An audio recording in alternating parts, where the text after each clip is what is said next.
The Iran war is now spilling into a dangerous new theater, the Indian Ocean. In a major escalation, Tehran has reportedly fired 2 ballistic missiles targeting the U.S. UK military base at Diego Garcia in the Chagos Islands. While the U.S. officials say both missiles failed to hit, one mid-air and the other was intercepted, the message is now unmistakable. This marks Iran's first long-range strike attempt at nearly 4,000 kilometers, signaling a dramatic expansion of the conflict beyond West Asia. The move comes after a U.S. submarine torpedoed Iran's frigate, IRIS Dena, near Sri Lanka, widening the battlefield from Gulf to deep inside Indian Ocean. Now, Diego Garcia is no ordinary base. It is a critical U.S. military hub hosting bombers, surveillance aircraft and key naval assets central to operations across Asia. An attempted strike here is being seen as a direct challenge to the U.S. power in the Indo-Pacific. With tensions rising and the battle lines stretching across the region, fears are now growing of a wider and more dangerous global confrontation. Joining me on the show is Major General Rajan Kocher. He's a defense and strategy expert. General Kocher, thank you very much, sir, for taking time out. You know, the latest escalation coming by the way of Iran attacking the Diego Garcia base. What does it tell you about where the war is headed? Thank you, Shweta. I think tactically it may not have achieved much, this particular strike of those two missiles. But strategically, I think it has sounded alarms as far as the United States and the allies are concerned. Because Diego Garcia was recognized as a safe sanctuary, I would say that. The safe sanctuary concept was long in the minds of the Americans, that they can keep their strategic assets here. Like you mentioned, B-2 and B-52 bombers, their strategic bombers squadrons are based here. The surveillance equipment is based here, and it takes care of its two overseas commands, the Indo-Pacific Command as well as the CENTCOM.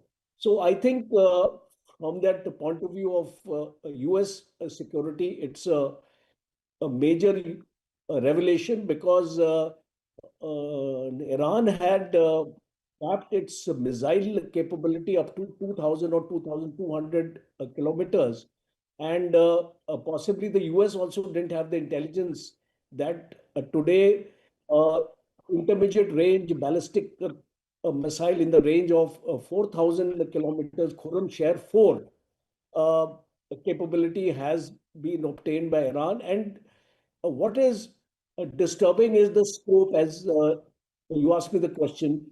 The scope or the extent of warfare is now enhanced, because a large number of aircraft carrier groups, strike carrier groups are moving this area, and no longer they can be safe even at 4,000 kilometers. And what is important is from where have they got this technology, because it's important to understand that point. Because IRBM of this range requires a multi-stage propulsion system, a solid fuel capability so that the launch time can be reduced, and a re-entry vehicle, MIRV technology as we call it, multiple independent re-entry vehicle, so that by the time it is going to strike you, it is going to strike you at a hypersonic velocity in excess of 10 Mach. So I think to detect such a system at a hypersonic velocity will be very, very difficult. I am given to understand SM-3 interceptors were used to strike at this missile, but the message is very, very clear from Iran now. Right. And General Kocher, our message is clear, but I also want to understand from you, do you believe it was a warning shot? Was it a capability test, or was it a genuine attempt to strike? You see, all of these, because I would take it that in case two missiles were fired, the probability of those missiles striking inside Diego Garcia, Iran also would be knowing that it would be less likely. First is the distance these missiles had to travel, and the early warning systems or the electronic warfare systems which the US has would in all eventuality be able to destroy these missiles, and that is why only two missiles were used.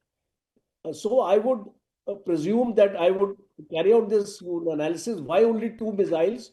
Because it was not aimed to carry out a strike in Diego Garcia. It was a message being given to the Americans that you are within our reach, and we have the strategic capability to reach you whenever we want. Because if I can give you a scenario of 10 to 12 missiles were fired, it would have been difficult for the United States to intercept all the missiles, and two or three would have actually gone through. So I think it is more of a demonstrated capability and a strategic intent than an intent to target Diego Garcia. So also, General Kocher, this is a second such attempt in the Indian Ocean, very close to India. I have to understand from you, does this mean the war is now fast escalating? It's moving beyond West Asia. It's perhaps coming to our back doors?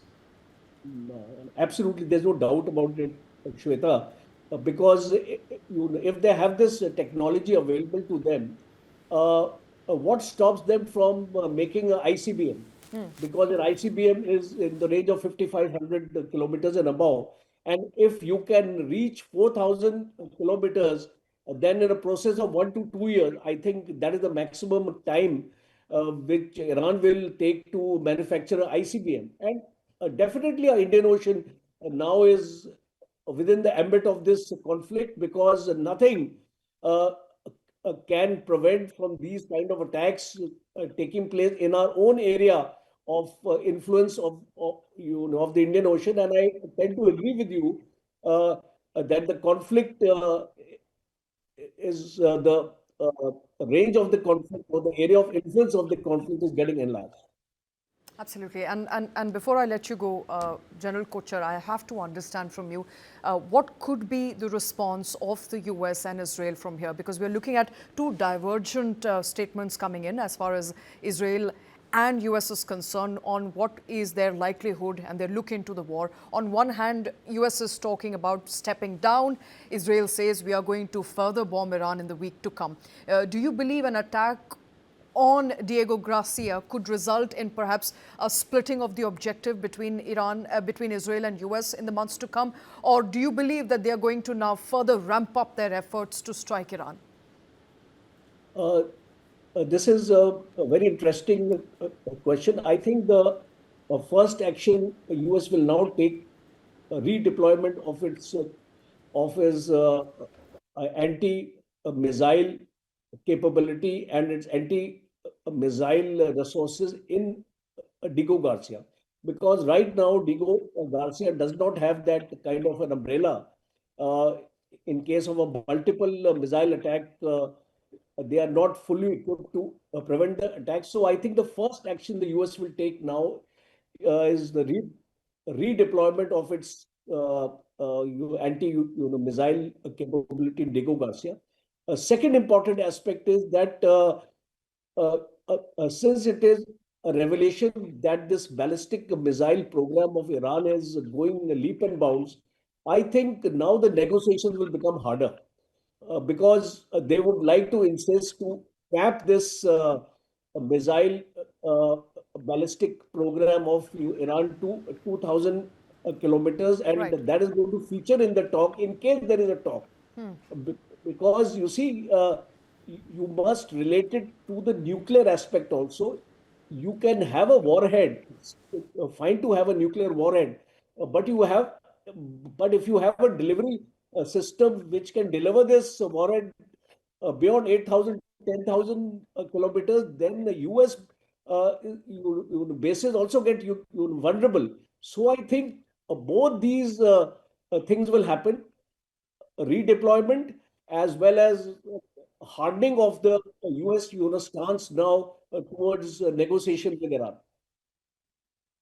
A hardening of stance Either that or pulling back and a softening of stances, what we've seen from Donald Trump in the past 24 hours. We'll, of course, have to wait and watch out for how, the respective stance vis-a-vis Iran for Israel and US pan out from here. But thank you very much, General, for taking time out for joining us on the show.